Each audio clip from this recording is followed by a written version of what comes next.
afternoon, members, and welcome to this meeting of the Communications and Corporate Affairs Subcommittee. As members are aware, the public element of today's meeting is being live streamed, and those participating in the meeting have given consent to their inclusion. The live stream will be available on the City Corporation's YouTube channel for up to 1 civic year.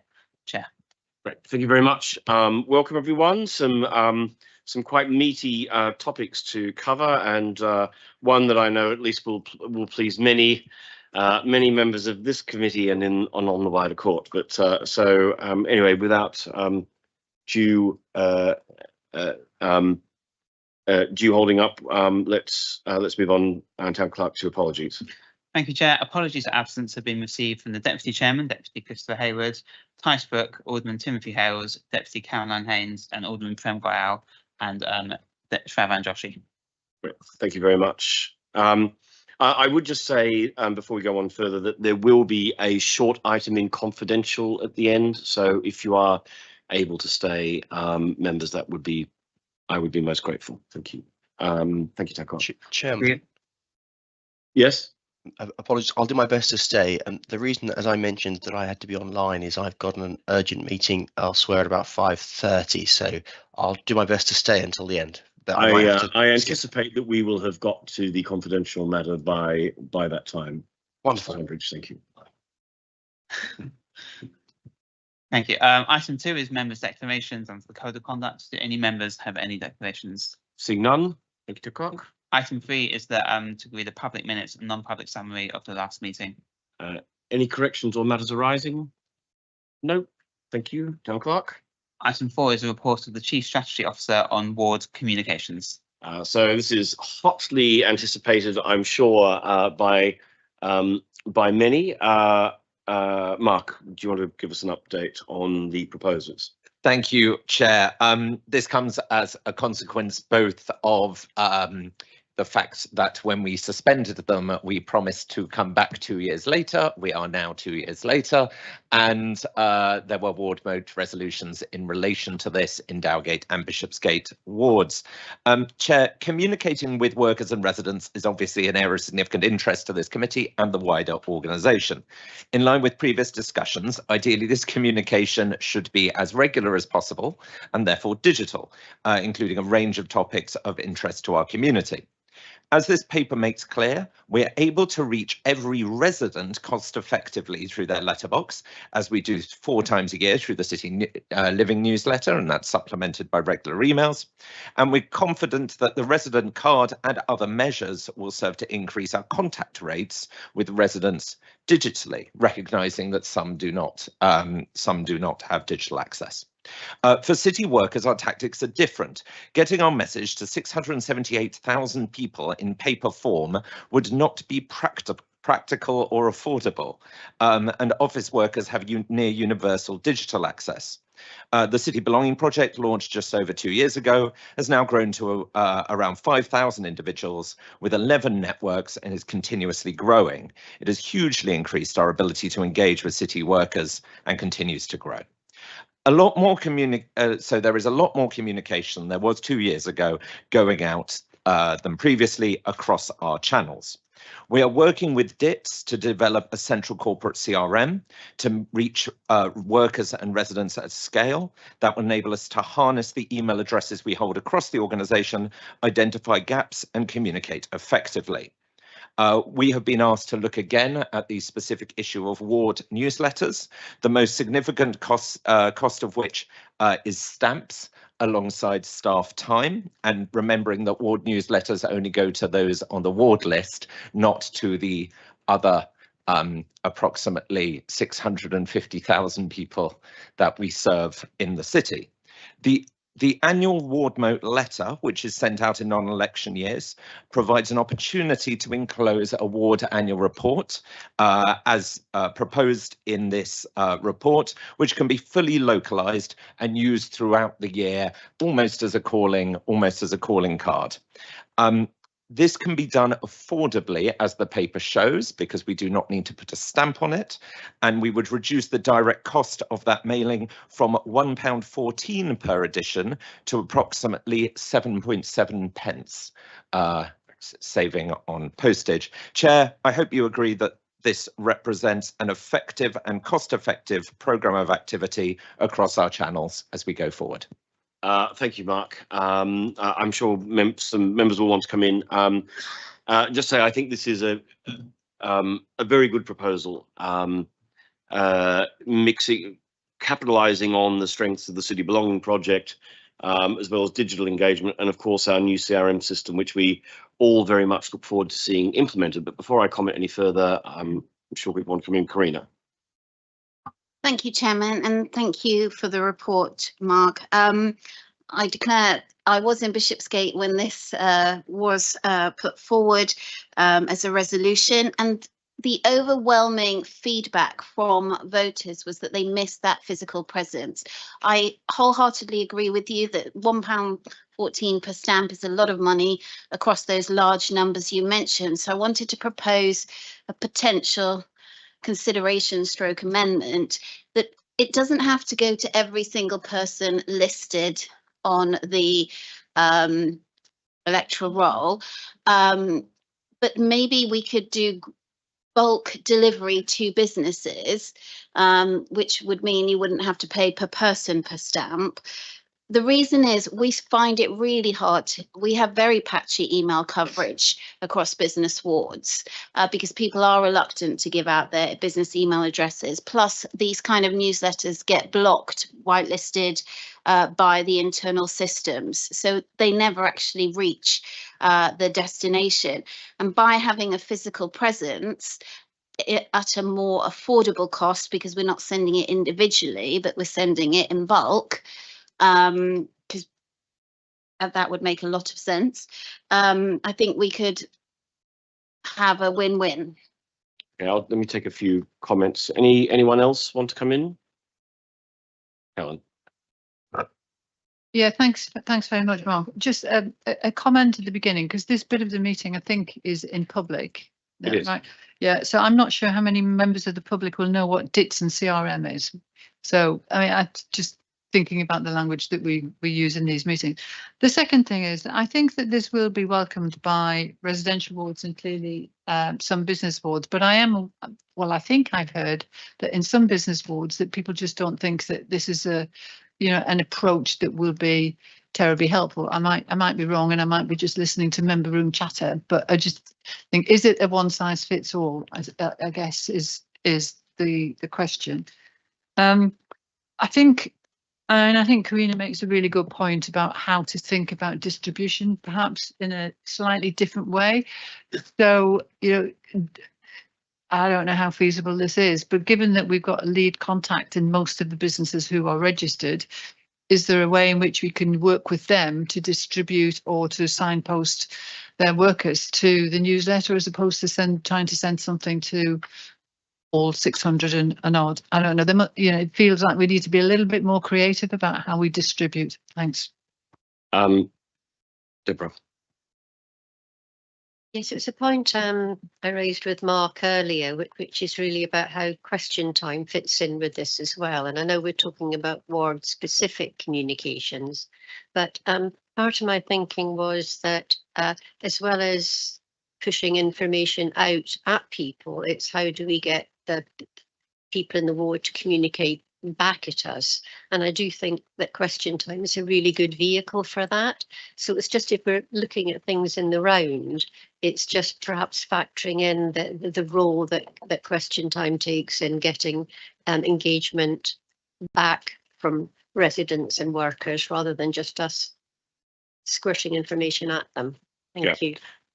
I think this proposal, I mean, it's a really good point, and how we, I think, roll that out is and to get that feedback is a good question. I think this is very specifically about newsletters, which has exercised quite a lot of members. I know over a sort of wide variety of wards. I think my personal view, and I'd be interested in your, and I think Helen raises a very good point about talking to some of these businesses, because I don't think it's, frankly, I think emails are much more likely to get through than actual physical post, because if you look around the city now, very few people have an assigned desk.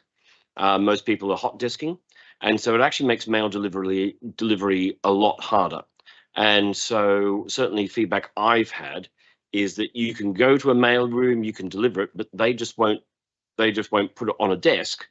So I think we need to, I think it's a really good point that Helen raises about talking to the businesses about how we do that and using some of the contacts we have through City Belonging projects.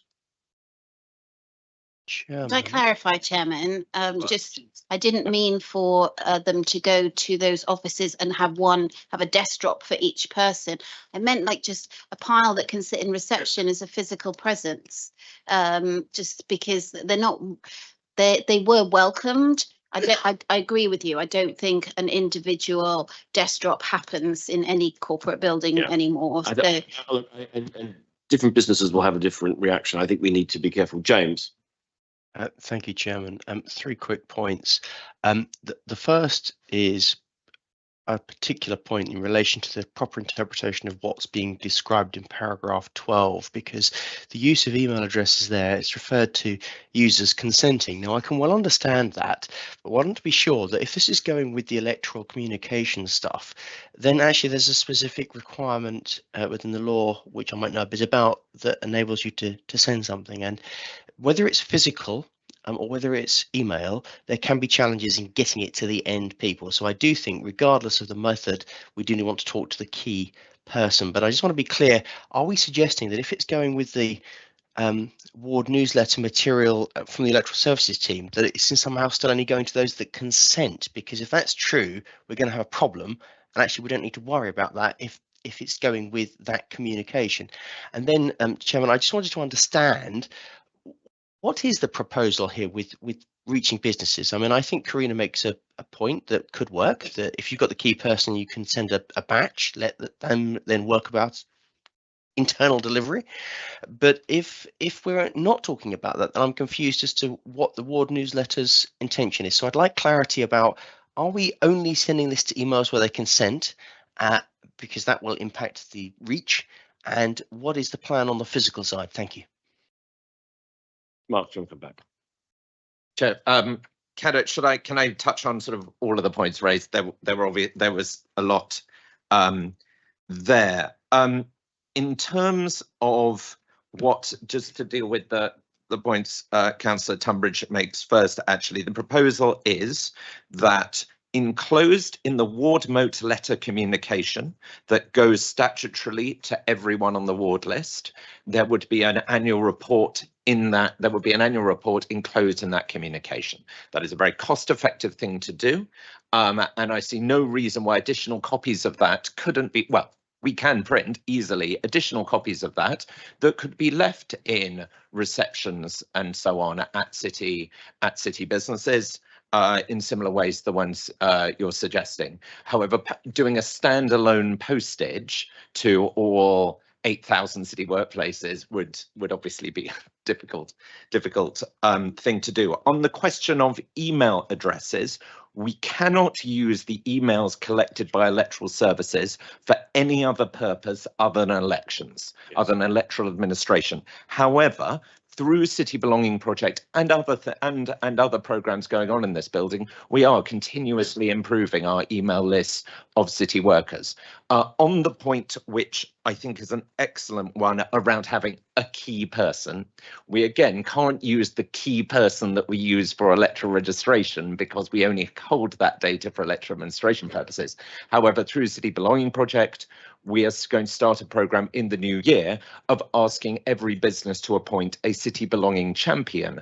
Part of that role will be to ensure that people in that business can engage with the local community as well as elected members, so that when, for example, in Bishopsgate Ward, you have a news update you want to send particularly to people in that ward, we would then able to have a distribution channel. And the systems, and I've seen the prototype that our digital and information technology services team have prototyped, it will enable ward-based communications on email lists held by the organisation set centrally, but where members can go oh, this event or activity or piece of news is happening in the ward, can you please send it out on our behalf?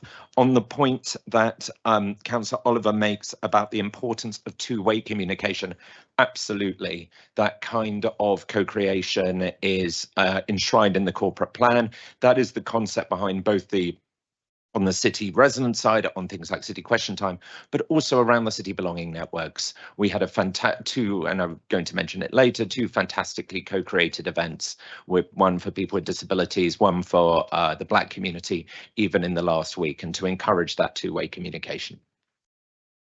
Great. Thank you very much. Peter.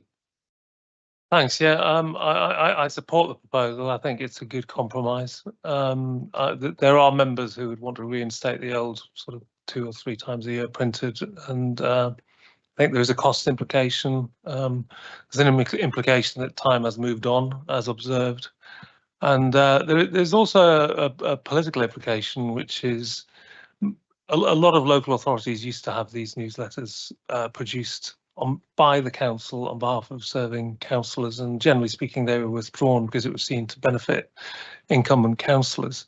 As long as they are produced as a legitimate bona fide annual report, I think that's entirely appropriate. And I just make one request, which is that when we did have the old newsletters, there was the option for members to ask for a run-on number of the newsletters. I always found that very, very helpful for individuals who were not on the ward list, but maybe they'd moved into the ward, or they'd not seen the newsletter, or for whatever reason, and you're able to very concisely give them that piece of paper and say, well, this is what we do. Yes, they accidentally put it in the big round filing cabinet. Yes, exactly. Good. All right. I think the proposals are pretty clear. Is everyone happy to have this sent to P&R further debate? I'm seeing yes. Good. Thank you very much. Next item, Town Clerk. Thank you, Chair. Item 5 is a report on the 2025 elections engagement campaign review. Great. And this obviously will be the subject of quite some discussion. But before I open up to debate, Siobhan Harley is going to give us an update and background on the report. Thank you. Yes, thank you, Chair. This paper is an evaluation of our 2025 election engagement campaign. A similar piece of work was done after the 2022 election engagement campaign. It's important to note when you review the paper that any legal change to our electoral system is not within scope of this paper. Here I focused on recommendations for improvements that can be done wholly within the current legal framework. This report also features a piece of research done on the motivations and barriers of prospective candidates. This might be the first ever piece of research of its kind done here in the city, at least if it has been done, I can't find it. This work included both qualitative and quantitative data gathered through a survey and one-on-one interviews, and this data provided critical insight that have shaped our recommendations. On voter registration, this year's campaign achieved a decade high of the ward list, which is since the law changed 10 years ago, which required annual registration. This is a key success of this campaign and couldn't have been achieved without officers and members working together. And this year, while the number of uncontested wards went up, the number of candidates remained the same. So this is due to the unique nature of our elections in the city. We do not have the size and scale of party structures elsewhere, which will recruit candidates, contest every ward, provide campaigning support. The recommendations address ways in which we can, this support can be provided outside of political party structures. However, much of this cannot be done by officers. As you will note, the candidate research identified perceived barriers to standing in our elections in paragraph 21. We have also suggested approaches to overcome those barriers in paragraph 23. A key finding of the research is that 70% of those who chose not to stand said encouragement from an existing member would have made them more likely to do so. Some members did actively work to recruit candidates this year, and their efforts were effective. Members may want to consider recommendations in the report to formalize this work. Now, speaking briefly about registration, I just want to pull out 2 critical challenges to keep in mind as you review the recommendations. First, while we have expanded worker engagement through initiatives like the City Belonging Project, we do not have a clear relationship with every single workplace in the city, and we ideally do not want our first conversation with organizations to be about voter registration. And second, the lack of a CRM makes it harder to bring those relationships all into one place and to make those connections. And so, as Mark mentions, we are working with DITS to get a CRM delivered in the near future. So to close, this paper makes a number of recommendations that can be enacted within our current legislative or legal structure. Members are asked to discuss the proposals before making a decision on the best approach going forward. Thank you. Great, thank you very much. And look, I think this is an incredibly important report. I think I hopefully share with all of you the concern with the number of wards that were uncontested at the election this year. You know, although the candidate number was similar to last time, and it's very pleasing that voter registration went up, clearly more wards should have been contested. I think there are some really excellent proposals here. I guess what you're looking for us is to look at paragraph 23. We've got A through to H, and really which of those proposals we should go forward to P&R for a paper for discussion, and so that's what I would like to sort of focus our work on here in this discussion today. Does someone want to kick off with any initial thoughts? James. Which James? Sorry, Thompson. Okay. I was about to say it's JT. So look, I think it was disappointing, if you like, how many or how few, if you like, people were converted to actually to running. I am definitely supportive of some form of sort of mentoring scheme, because I think that is would certainly when I stood, having the support of people who knew what they were doing, I think was I found incredibly helpful. I think the other thing is, look, I'm not sure what we can do about it, but I do think there were people who were candidates in wards and had registered the candidates and were discouraged from running and indeed withdrawing at the last minute. And I do think we should slightly think about that as well, because I don't think that is a good look. But I'm certainly going to support the mentoring scheme in particular. Thank you. Thank you. I think that's right, and I think that's one of the things that I found particularly concerning, that people were dissuaded. I'll share with you that one conversation I had with someone who was thinking of running was they were put off by the idea that they might defeat an incumbent. And I tried to reassure them that actually, in many cases, that might not necessarily be unwelcome. Nonetheless, so I think that early engagement, is certainly key. Deborah, and then I'll come to James Tunbridge, and then Peter, then Helen, and then Karina. Thank you. And just echoing what James has just said, I do think, particularly amongst our ward population, that the perception of the city as being a sort of an inclusive organisation structure is damaged by the lack of contested wards. People, think less highly of us because of the number of wards that aren't contested. On the mentoring aspect, it's a little bit of a challenge, because it's a bit like turkeys and Christmas, isn't it? That you would go out there as members actively seeking people to stand. I mean, I think in our ward we did, but I also know myself, when I was first considering standing, I did get quite negative input from councillors that are no longer present, shall I say. But I did experience that myself. I think, I'm just not sure how we're going to be able to kind of break that and encourage people to stand. But the other part is that I know we're talking about councillors here, but I think the sort of aldermanic elections also being uncontested, again, further emphasises that kind of perception, strengthens the perception we're not very democratic.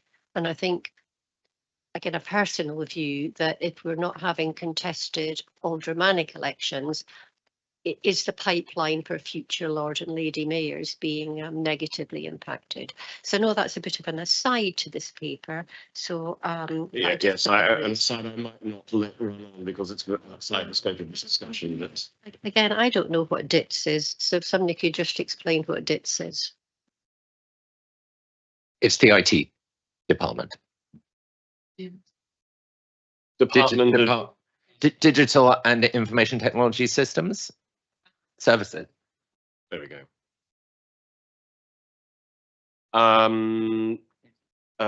Yes, James Tunbridge. Thank you, Chairman. Clearly, I need to do more communications as the chairman of DITS, but I'm glad you will now know what it is. The thing that I'm concerned about with all of this is that, and I think it links to what Peter said in the last agenda item about the problems with the politicisation of communications, and indeed the internal discussion that we're having right now. We've got to remember that this is about democracy, and there's something a little bit odd about us all as elected members talking about how you get people to stand for elected office and using officer resource. And I just think that we mustn't forget that, because even if we think that the number of people participating is concerning, it's much better for this to be as much member-led externally without officer input as possible, in my view, because it's about democracy. And so mentoring and so on is absolutely fine, but delivering on using the budget of the organisation and the officer time in relation to any of this needs to be done with some considerable sensitivity, because whichever way you do it, you could be seen as discouraging or encouraging people and not just leaving it open to the public. And I'm always concerned that we don't talk about that enough, Chairman. Thank you. Thank you. Peter. Thanks. Yeah, I think there's a few things that have come out in this that we already knew, and they are difficult to challenge. I mean, when you have a convention rather than a rule of people standing as independents, what you lose is the system whereby which people stand, fly their flag for a political party. Political parties, by their nature, try to cover the ground in terms of having a candidate across the board. And if that's not happening, and the majority of members don't want that to happen, then that means that it's difficult to discourage somebody from standing as an independent when A, they think they may not win, and what comes through strongly from this is that a lot of people who got engaged ended up not standing because they didn't think they could win, and one of the principal reasons they thought they couldn't win was because they thought that you had to be on a slate in order to win, and they couldn't find a slot on a slate. So part of this we're not going to be able to overcome, because people who do stand as independents and lose don't have a political party to blame. And we all know that when somebody stands for a political party and they win an election, it's because they're a great person. And when they lose, it's because the party was unpopular. We don't have that privilege. If we lose, it's because we're unpopular. And who wants to take a risk to have the electorate demonstrating that? But I think there's a couple of things that we do need to point out. And these are things which are simple facts, and maybe we do some analysis on this. And I know that the engagement team, I've had this discussion with the engagement team, you don't have to be on a slate to win. And there are numerous examples of people where they've come into a ward and they've worked hard and they've beaten people who have been on the slate. We have examples of whole slates of incumbents losing quite recently. We certainly have situations where an apparent slate has broken by new members. The other thing which we have data on is people who have stood for election and not been successful, but then stood again subsequently in the same or different ward and then been successful. So a couple of messages that we need to put out there, one of which is you don't have to be on a slate to win. The other of which is that even if you think that this time you aren't going to win, you should stand, because that is the way you get to your name round. If you work hard and get round and, you know, prove yourself to be a good campaigner, you probably will get on the slate next time. So a bit of education, but I think that education needs to come very early in the electoral cycle, because one of my observations is that the excellent engagement and induction and training that took place, which for legal reasons was mainly to do with the process of candidature, came at a time when most wards that were running slate arrangements had already selected the people to go on those slates, and I don't think that the engagement that was led by Mark and Siobhan failed. I think it didn't start early enough. Yep. And I think there's some data there that we can use, which is factual data, which is not, doesn't cross over into the party political or even political arena. It's just factual that can be put into that. And then just one final note, and you know, people know that this is something which I'm, you know, got fairly upset about, which is this idea that some people who were due to stand were discouraged to stand by incumbent members. Incumbent members need to know that that is a criminal offence. It is against the law to discourage somebody from standing for public office. That didn't stop the fact that on election night, I had members coming up to me boasting about the fact that they didn't have to fight an election. So one suggestion I would make is that every single person who goes on the list showing any interest of standing, there should be a piece of A4 in there that says nothing other than, if an incumbent member or anybody associated with them or an employer seeks to discourage you from standing in this election, this is a criminal offence. This is the phone number for the police to report it to. And that all incumbent members should receive a note saying the same. If you seek to discourage somebody from standing in your ward, this is a criminal offence, and this is the note that is being passed to every prospective candidate. So if you end up with the police on your back on account of seeking to discourage candidature, that's probably where it came from. So I think that might have some positive impact. Good. Thank you. I think a lot of what you said was an endorsement of the recommendation Siobhan has made, so she'll be very grateful for that. Helen. Yeah, I agree with quite a lot that's already been said. I mean, on Peter's last point, I think there's also something that's quite subtle about the way in which people are discouraged. And it's along the lines, yeah, you'd be a fantastic candidate, you'd be great in the corporation, but actually this is probably not the right ward for you and you should look here and here. And so it's the, you know, it's the not in my backyard syndrome. And that in the terms that you describe, Peter, would be very hard to tackle because they've not been discouraged from standing, just not in that place. And that there's a subtlety there, I think. I entirely agree that the process should start much earlier. And I think that I would use the word myth busting. I think there are a lot of myths about the city and the way and how people can or can't become elected members, that we can do quite a lot to just, you know, get out of the system. I think that there is also, though, a bit of a sense around the city that it's still a bit of a club. And if you haven't got a route into the club, whether it's through, and perhaps this is less the case in a residential ward, but if you're not part of a livery, then, or, you know, some other part of the city connected organisations, then it's quite tricky to break into. And I would say that I understand, of course, the city's view, and I say the city as opposed to my view, about it being independent. And as everybody in the room will know, I work very hard with a lot of Labour potential Labour candidates.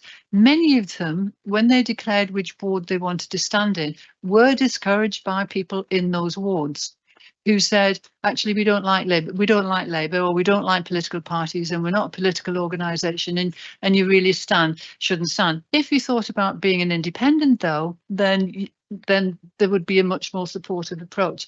That, to me, is absolutely wrong. I know what the city is and what it isn't, and I know that there is nothing to stop anybody standing for a political party should they choose to do so.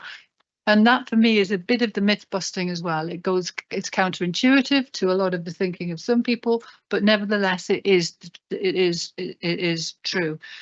And I absolutely agree with your point, Jason, about challenging incumbents. Absolutely, we all should be challenged. We have no right to expect that we just waltz straight back in. We should all expect the challenge. And then finally, just looking at the turnout by ward, I mean, Deborah and I in Aldersgate realised that our turnout was low, and that was a bit of a surprise in a way. And Cripplegate even lower. With all of the issues on Cripplegate ward, how could that turnout be so low? It's you know, I find it really quite surprising. So I don't know if there's any further analysis in that, but it'd be interested to understand a bit more about that.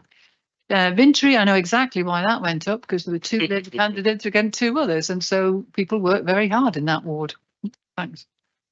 Yeah, I think the turnout figures were particularly interesting for me, but it is noticeable, of course. There are very specific reasons in Farringdon without why the percentage is low, because, as we all know, with barristers, but actually in most of the other wards where it was contested, it was higher than the London average, which I thought actually was quite encouraging. I can make a quick point on the residential turnout, which isn't here, is we notice that as well. And of course, being residential wards, there may be a bit of fatigue as they've been to the polls 7 times in 3 years.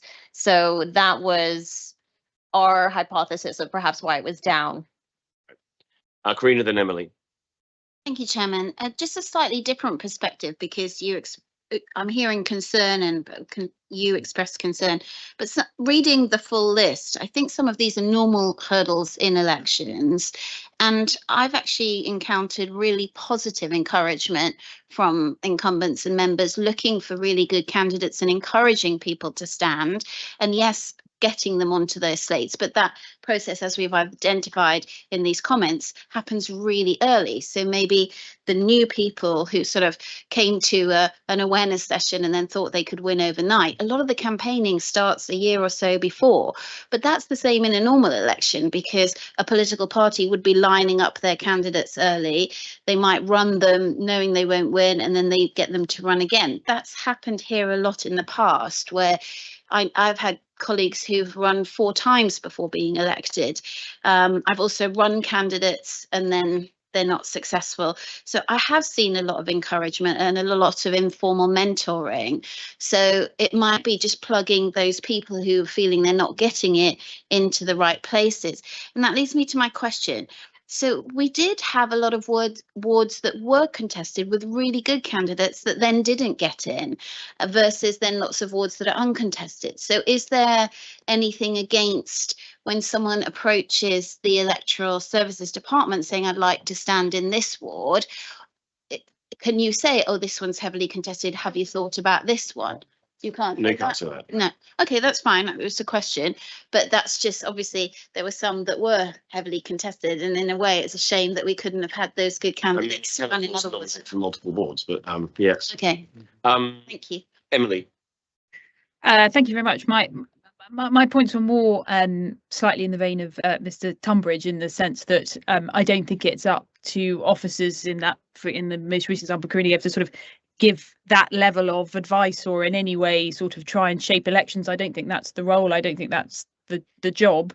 I think it's a significant more burden on us as elected members if the sort of official Speak for the City-esque and other recommendations are a way of ensuring that there is easy access and ability to speak to existing members, to talk, to have all the information available. I'm just slightly nervous of sometimes it seems to be in this discussion, it's sort of us pushing pushing candidates to certain places or certain things, which I'm just a little wary of on the official side of things, and members. And I would say that some of the why people find things difficult in standing are realities of some of the difficulties of standing, and we are never going to be able to sort of make as many inroads in them, although, you know, extent of time commitment required, given it, you know, given the nature of the way that the corporation operates and the fact that we will have to combine it with jobs, etc. I mean, some of these things are realities, and it's very, very difficult to do anything about them. Yeah, thank you. So Mark, just before I ask you to come back, just a few reflections of my own. I think, you know, from what people have been talking about, I think that early engagement is important. I mean, I spoke to some candidates who, one in particular, who was keen to get on a slate, to Peter's point earlier, but engaged so late in the process that in most wards, the slates had already been formed, and she was very unwilling to stand in a ward. And I gave her all the reassurances that you said, that you know, my own ward, we had a slate at the election before last, and one of our candidates lost, and a sort of good campaigner got through. So, but I think that early engagement is going to make that easier. And I think Emily's right. It is down to us to be able to do this.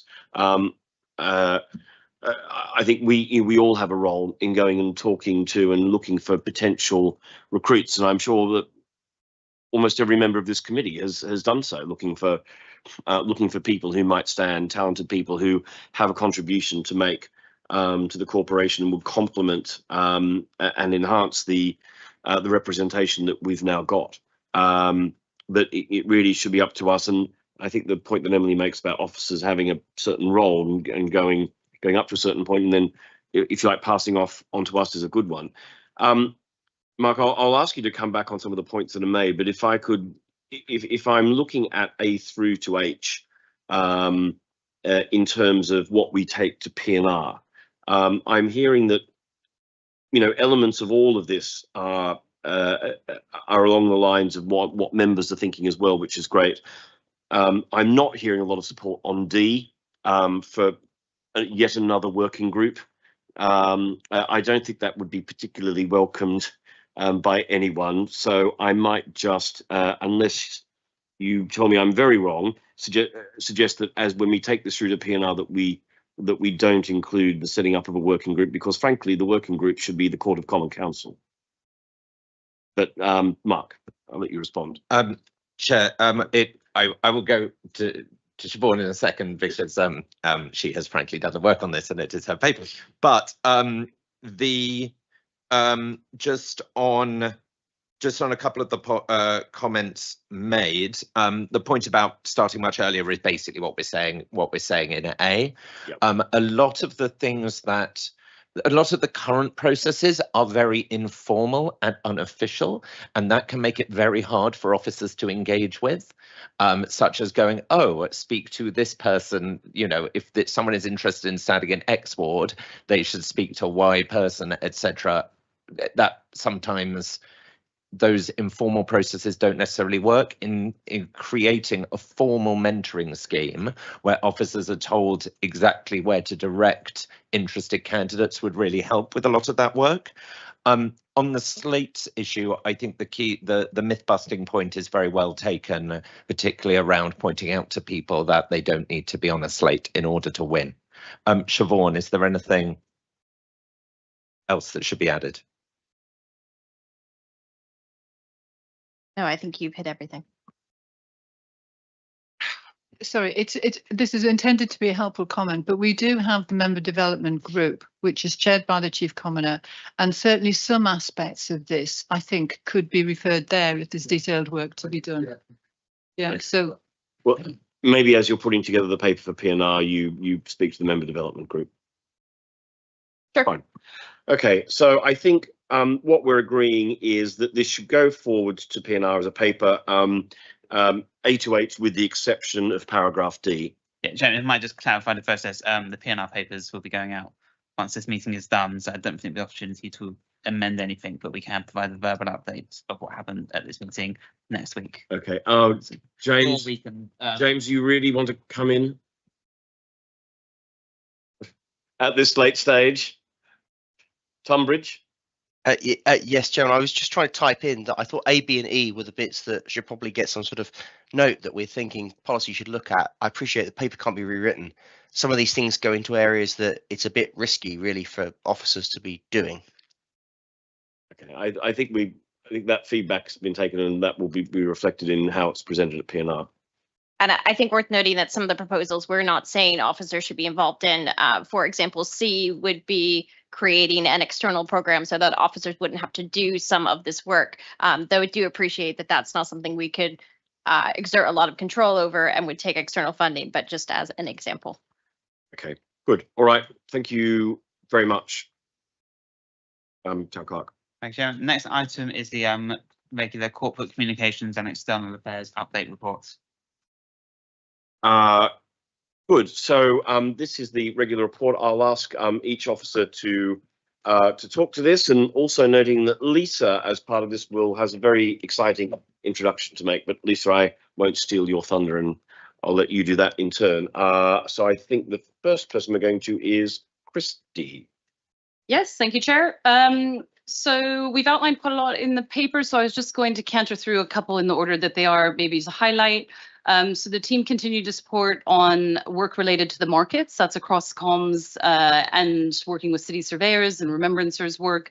There is work ongoing on a possible relocation announcement, which is really the next key moment, though there's not much that we can say on that as it is commercially sensitive, but the comms team are preparing on our side as much in advance as possible.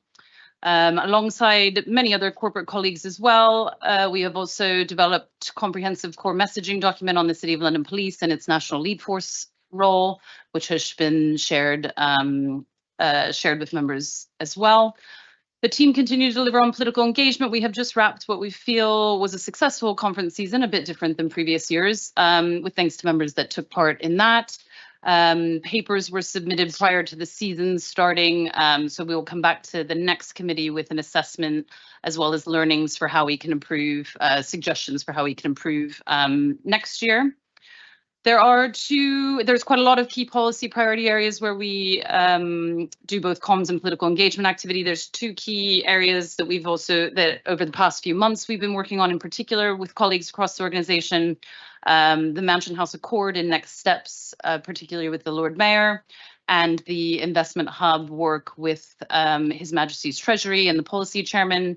In particular, Innovation and Growth completed an investment landscape report, which was a really good evidence base for why the hub is needed. And we did both direct political engagement on that report, but we also took that into party conference season as some of our core messaging as well. We continue to engage within the London ecosystem, and the Deputy Chair of Policy in particular is also now attending several regular meetings on the Policy Chairman's behalf, such as Central London Forward Board and London Council's executive meetings. There are some key priority areas being discussed in these forums, which officers are doing further work on around fair funding reform and things like a possible overnight stay levy. And so details on those are due to, I believe, come to Policy and Resources for member consideration.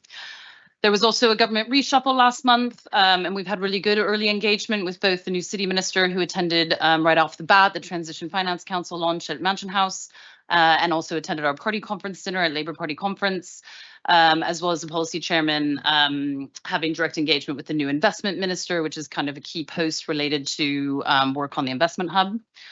Looking forward, we have been doing cross-corporation work on the autumn budget, which is a key moment scheduled for late November. We're working on a corporation-wide budget submission, which crosses a lot of different departments, both on the financial and professional services side, but also areas relating to environment and local government funding. That's usually jointly signed off by the Lord Mayor and the policy chairman, and we're also planning wider comms on a few areas where we'd really like to advocate closer to government as well. So I'm happy to take any questions on the report, but that's probably the top highlights that I would point out. Thank you, Chair. James Tunbridge. Thank you, Chair. As the conference is just finished and it was mentioned, will this committee get some sort of update on how the new arrangements worked. How do we select who went, what they did, and so on at the conferences? Because I think it's good to understand what did and didn't work, and I just don't know whether or not that's coming to a future committee. Yes, James, 100%. This was the first year where we had both the expression of interest. We also had some delays because of the way that the committee cycle came in, but we're going to do a full assessment on, there were definitely some learnings, some things we would do differently next year. It was a lot later, to be quite candid, in terms of setting the member delegation than I would have liked, which had knock-on impact. So we'll do a full assessment of that for the next committee. And for members to consider if they felt, for them to feed in how they felt that worked, and we'll provide some recommendations for things that we could improve upon. Great, good. Which I think is the right way to go. Any further questions? If not, thank you very much, Christy. Move on to Mark to give a campaigns and community engagement update. Thank you, Chair.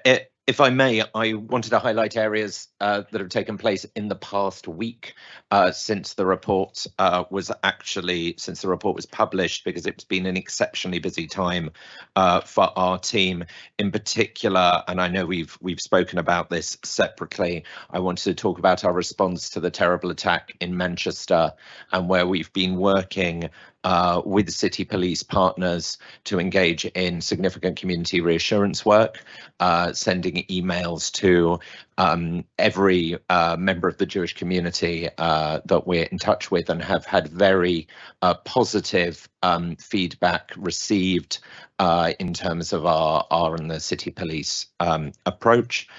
We were able to arrange a visit from the Lord Mayor, the chairman of the Police Authority Board, Lady Mayoress, and Commander Umar Khan of the City Police to Bevis Mark Synagogue, again, while in very difficult circumstances.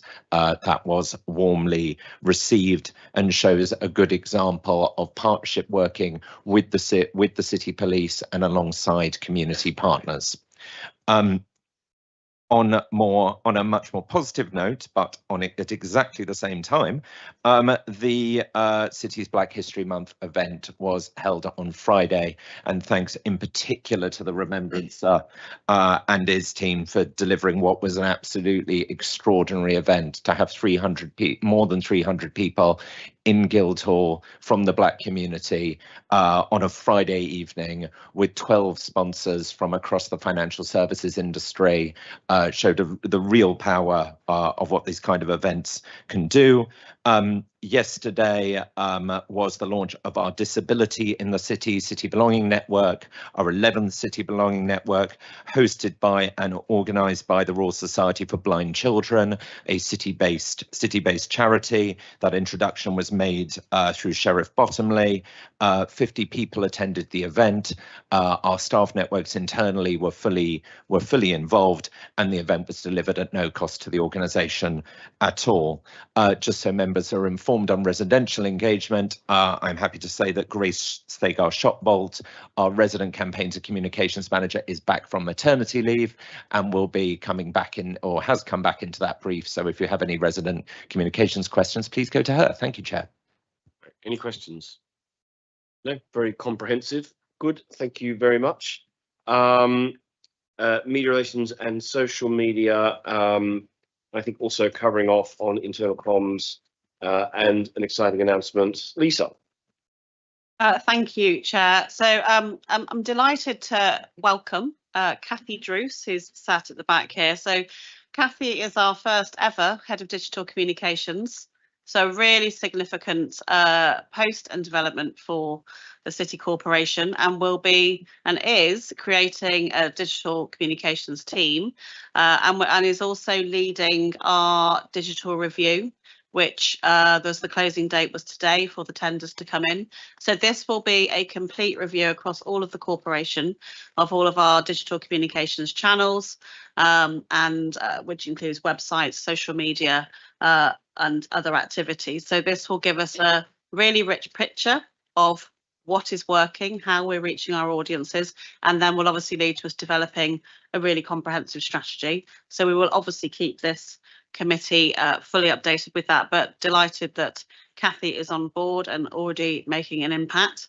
I just wanted to touch on a few things that are not in the report that have happened since this went to print. You'll be aware we launched last week our 8-week public consultation into the access to the Hampstead Heath bathing ponds. As you can imagine, that's attracted a huge amount of attention. It is obviously a very sensitive and quite contentious topic. So we are monitoring that closely and sharing regular updates. And when I last looked today, we've got around 30,000 responses already. So yes, so that's just a week in. I'm concerned that we'll break commonplace, which is the platform it's on. Yeah, lots of attention. And obviously lots of media attention, but has generally been fairly neutral and balanced so far. But we are expecting more opinion pieces on that. And again, huge collaborative effort across the corporation to deliver that launch. We've been working hard on Lord Mayor's show publicity, so there has been more than ever this year. That's ongoing. We're a month to go today. It includes a dedicated page on LinkedIn for the Lord Mayor's show, Lady Mayor's show as we'll be calling it for this year, a content strategy and lots of engagement with that. So again, that's going very well. And I think the other thing just to mention is we had the Salisbury Square topping out ceremony, and again, that generated lots of interest. Great work by the team to deliver that. So just to pick a few highlights out from the report, as you can see, the Mansion House dinner, that generated a huge amount of interest and lots of engagement on that across the media internationally as well. So great efforts by the team on that. We also supported the launch of the City Business and Investment Unit. So again, supported with media, creation of digital content, and you can see that generated a lot of engagement. A lot more work to do on that, and we're supporting the team with pulling together the campaign approach for the unit. We talked about this at the last committee in terms of it was coming up, but we have launched Revealing the City's Past, which was the unveiling of the plaques on our two statues. So that was an overwhelmingly successful launch. It was obviously dealt with very sensitively, but you can see there was no criticism. We were prepared for that, but it has gone very well. We've learned a lot from that launch, and obviously we will be looking at what else we'll need to do in terms of this space. And the content on the website is generating continued engagement as well. So just in terms of digital, you can see there, just one of the things I wanted to pick out is we have been really focusing on kind of creating better video content, and we can see from the results that that's generating real traction and engagement. Video is the way forward, so there is going to be more of a focus on that. It's just a really effective way of us getting our messages out there. And obviously, just to say, LinkedIn continues to be our most engaged social media platform, and we are continuing to build that professional audience. Great, thank you. Questions, Edward? More a comment than a question. It was just to commend Lisa and the team for the way in which they have been handling the Hampstead Heath ponds issue. It is highly contentious. I think they've handled it in an incredibly professional way, demonstrating, particularly at a time when we are facing a judicial review, that we are handling these things properly, fairly and impartially. So well done to the team for that. And a personal thank you from me, because those newspapers that are not handling it in an impartial way have attacked me and indeed the policy chairman. And I have to say the way in which we have been supported by Lisa and the team have been exemplary. So thank you. Thank you very much. And of course, entirely in accordance with legal advice, the corporation is a big one. James Tunbridge. Thank you, Chairman. Just one quick question. In relation to the the unveiling of the plaques of the statues, there were two different historic statues working parties, and I didn't see anything inviting the participants that are either on the court or were on the court that were involved in any of that to our launch events. How did we decide which members were going to those events? So this was obviously the event was organised by the project team, and my understanding is that obviously there was a focus on members from the EEDI committee and other senior members. I wasn't involved with the guest list, but it's certainly something I can take away and look at. Great, thank you. Good, internal communications. So just a few things to highlight here. So we supported Cliff Morton, who is our interim Chief People Officer, with the very quick delivery of a recruitment fair. He's looking to recruit for a number of posts in his HR team. So we work really closely with colleagues, our internal team, did a great job of putting together video content, the collateral needed for the fair. And as you can see from there were 600 sign-ups for the event. It was an incredibly busy and buzzy event on the evening. That then led to nearly 360 applications for roles. And I know that the team have successfully offered 19 roles as a result of that. So we generated lots of interest from both within the city and outside. So it's a really good example of working together on this, and I suspect we may be the victims of our own success on that one. There'll be more to come. There's been also lots of support around Ambition 25 and our new ERP, which is being rolled out. And we've been supporting, again, the Chief People Officer with a series of visits out to our sites that are not based within Guildhall, just to make sure we're doing that outreach to all colleagues who may not necessarily have traditional access to computer-based materials, and they've gone down very well, and sort of excellent feedback on what we need to think about in terms of staff engagement with the wider group of staff. And I think just to pick out that it's quite clear that we have a really engaged organisation here. So we had at our last town clerk event over 1,100 colleagues, either in person or online, which is, a really significant number of colleagues to dial in or attend a staff event. So, we are continuing to build on that and work very closely with internal comms and engagement colleagues across all of the corporation. Thank you. Great, thank you very much. Any questions? No, good. Thank you very much for all of those updates. A huge amount of work going on there, Town Clerk. Item 7 is the parliamentary team update. So I tend to take this as read unless the Mr. Remembrancer or indeed Mickey particularly want to talk about their items. Not particularly, Chair. Thank you. I think the report speaks for itself. The only thing I'll just to add, of course, is that as asked at the last committee, we've included more detail around the financial markets and services at APPG, and that's at the appendix to the report. I was just about to congratulate Mickey on the fantastic information available on the APPG. It was incredibly helpful.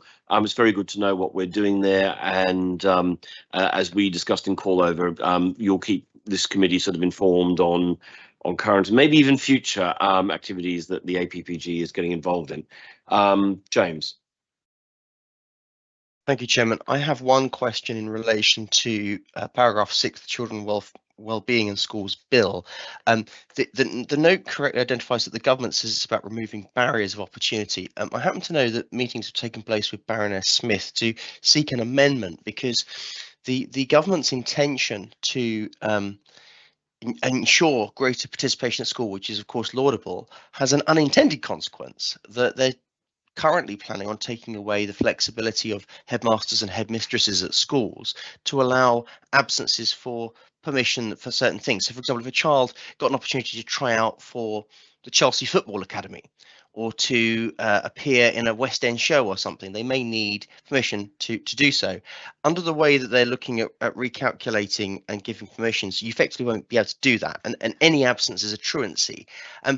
given that we are keen to see children go forward, and we have a number of schools within the corporation's ambit, is the Remembrance team looking at this issue at all? Thank you. I'm not familiar with the particular issue that you mentioned, Mr. Thompson, Mr. Tunbridge, but I mean, we have been following the bill and reporting to the relevant committees, to Community and Children's Services. But we're very happy to have a look at that particular point, and if we'll note it, and I'll get the team to have a look. Thank you. Good. Thank you. All right. Seeing no further questions, we can move on. Thank you again, Mr. Remembrance and Mickey. Item 8 is a report on an annual report on memberships and subscriptions. So this is very helpful to see all of these sort of come together in a single place. I think it's the first time that I've seen all of these, which is very helpful. Before I make a couple of comments, Daniel, I don't know if you wanted to make some comments on this. Of course, thank you, Chair. And yes, you're absolutely right. This is the first time that these have all been in place. This builds on a paper and an annual report that we've done over the past few years, but for the first time it now includes the memberships and subscriptions from corporate affairs, from IG, from the remembrances, from the equalities team, from the environment team, and from the destination city team. The key thing that holds them all together, of course, is our internal working group, which you may hear us refer to as the Fraser Working Group.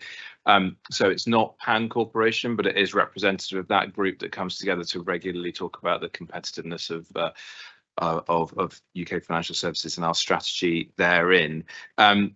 They're there to support our strategic engagement and ensure relevance to our objectives, and of course to provide value for money. We assess that by aligning each membership and subscription with our strategic objectives, and we regularly evaluate their contribution to policy influence, stakeholder engagement and thought leadership. Our regular reviews consider tangible outputs such as event participation or curation, complimentary tickets for members and officers to events, research access, collaboration opportunities, and of course, at times, the soft power that our presence in the wider ecosystem brings.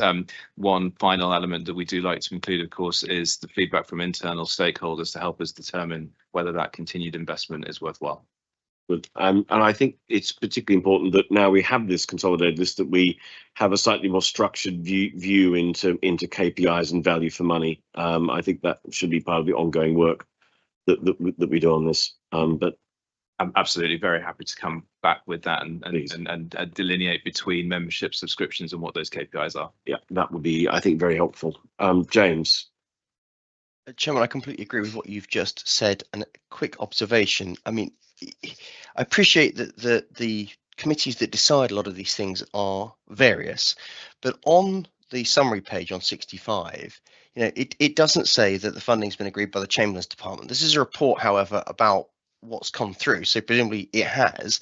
The recommendation is that we note the memberships and the subscriptions, but the information about subscriptions and so on, it's not really there. And I think, to your point, Chairman, if the value is to know what we're taking in, which I agree with, understanding what we're spending and where is probably quite useful information to put it all in one place. Thank you, Chair. Yes, I think that. Thanks, James. Thank you, Chair. We in the past have provided an annex, a non-public annex with the costings, which we have and had done subsequent to this paper at the request actually of Alderman Hales, who's not here today. So we will send that around. It's traditionally that costings is traditionally in non-public for a variety of reasons. One of them is some of it is commercially sensitive. We negotiate certain rates that other partners wouldn't receive, and there's strategic partnership approach. So we're very happy. We have that listed out for every single one in this paper, and we can provide that after committee. Thanks. Great, thank you. Perhaps if that is going to be circulated, a note of what the benefits are of each of the memberships might be helpful. I think that would have to be a central part of any. Yeah, indeed. Because, for example, I know that with Chatham House, they actually give us, some individual memberships that go with the subscription. And I think it would be useful to understand what is the bang we're getting for the buck. Thank you. Helen. I mean, this is quite an interesting list, and I can think of a couple of subscriptions that would be useful from my area that are not included in here. And CCS has some really quite interesting things. But how would a member ever access these? Where are they? Are they online? I wouldn't know how to find any of these if I wanted to. I can come back on that point if you'd like, Chair.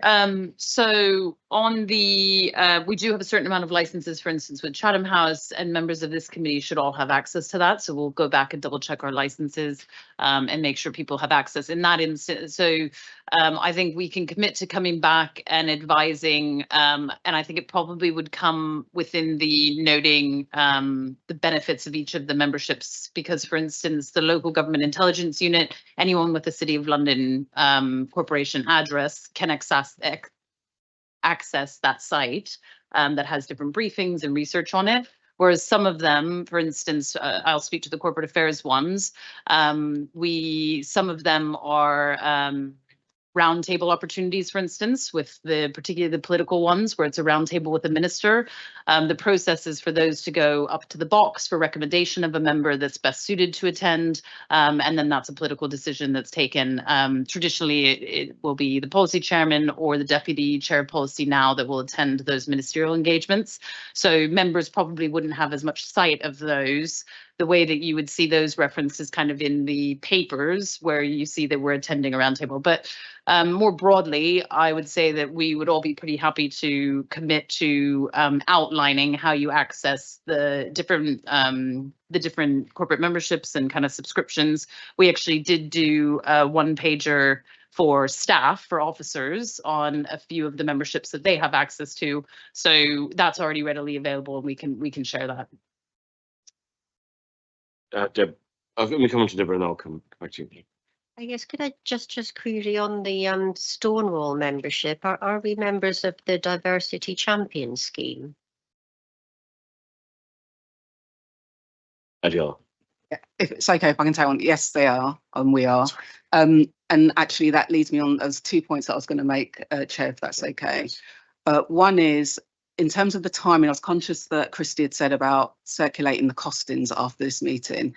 The timing in terms of the benefits, as it was already mentioned, that a number of these report into different committees. For those of you that sit on the Equity, Equality, Diversity and Inclusion Subcommittee will know that there is a paper on their charters, accreditations, subscriptions and so on, the value add or otherwise in the November committee. So if depending on whether members want the costings which we have available now or want to wait for the benefits to be added to that, then the sequencing will be for other papers to come. And secondly, just in terms of what is listed here, just a reminder that it's in the context of the competitiveness strategy. Now, there is a wider question, which I think you're alluding to, which is full stop. Where are our accreditations? Where do they sit? How do people sign up to it or otherwise, which is broader than competitiveness. I do think it's something that we should take away. And as Christy has said, there is some information that is circulated for officers so that we're aware, would look at what that information looks like for members so that you are also aware and you can tap into it regardless of which committee you sit at. That again might take a slightly longer time, but happy to come back. Dion, did you want to answer the question about whether we're members of the Diversity Champions? Yes, we are. Sorry, I thought I said that. Oh, sorry. Thank you. Good. All right. Thank you very much. Clark. Items 9 through C are 3 reports from the Innovation and Growth Quarterly Report. I'm again going to take these as read. The reason we have 3 is because, of course, we cancelled the previous meeting of this committee, so hence they've built up. But Daniel, I don't know if you wanted to have give us a quick update on the Investment Hub and the Mansion House Accord as well. Yeah, well, thank you very much, and thanks for pointing out that they're not 3 in bulk, other than for the reasons of timings. It's 3 key areas of impact. It's worth noting the investment hub. Christy's already alluded to her update. partnership with His Majesty's Government and OFI Financial Services to set up an inward financial services investment hub, announced in the Mansion House speech, and indeed one floor down you will now find Treasury officials, regulators, and in time members of wider industry in a real public-private partnership. And to say that that's a real step forward in financial services inward investment would be to massively understate what we hope the impact would be. We're hoping that this will deliver about 10 billion in terms of inward investment by 2030. The second key area, again, which members I think are very well aware of, is the Mansion House Accord. This built on the Mansion House Compact and was delivered earlier this year. We had 17 of the largest pension providers in the UK commit to a 10% allocation of their DC portfolio to private investment, private assets, 5% of which will be in the UK. We delivered that in partnership with the Association of British Insurers and what is now known as Pensions UK, along with the Treasury team. Again, I think a conservative estimate of what we hope that will deliver by 2030 is 25 billion into the UK economy. So two really impactful pieces. The third thing that I would just like to quickly mention is the Transition Finance Council, which held its mid-year review and assessment just a few weeks ago over at Mansion House. This builds on the work that we did as the Secretariat to the Transition Finance Markets Review. It's government endorsed, and it looks to bring hopefully the competitive advantage that the UK seeks to take forward in sustainable finance and the growth of capital in that area. So those are the three that I'd probably like to point out from the large amount of information that you've received in one. Great, thank you very much. Any questions on the report? Again, comprehensiveness, highly commendable. Thank you very much, Daniel, for that information. Thank you, Town Clerk. Thanks, Chair. Item 10 is questions on matters relating to work of the subcommittee. I haven't received any in advance of the meeting. I'm not aware of any. Thank you. Yes, item 11 is any other business that you consider urgent, Chair? I don't. So we do have one confidential matter. The only thing in non-public is to agree the minutes. So unless anyone has any amendments to the minutes in non-public, I think we can go straight to confidential. Amendments happy to agree the non-public minutes? Yes, sir. Thank you. Agreed. Thank you. And to exclude the public? We still need yes, so we exclude the public for confidential and those officers not staying for the confidential item. Thank you.